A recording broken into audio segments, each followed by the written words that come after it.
Let me tell you a quick story about title problems and estate planning, something that you probably don't know.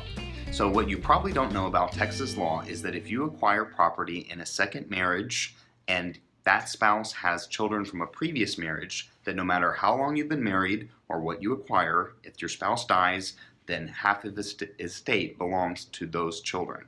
And so we've got a couple right now. Well, actually, it's a single woman now whose husband has passed, and she's had this property. It's a rental property. They bought it 30 years ago, sits right across the street from their homestead, and they came to us wanting to sell.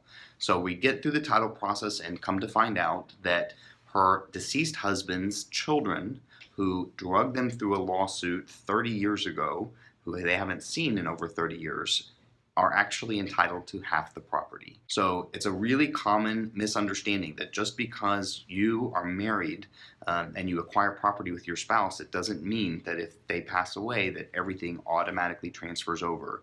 It's really important that you get estate planning done, and that's really the bottom line. If we're going to put a high-level message out there to anybody, make sure you have a will, even if it's, take some time tonight, write one out on a piece of paper at home, have two witnesses witness it. Don't even necessarily have to be notaries.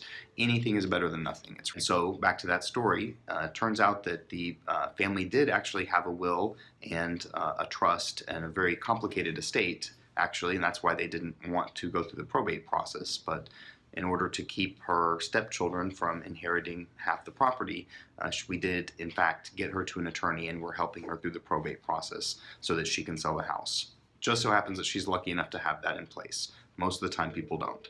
If you want to learn more about estate problems or hear more about how to fix a title problem like this, give us a call at Big State Home Buyers. Visit us at bigstatehomebuyers.com.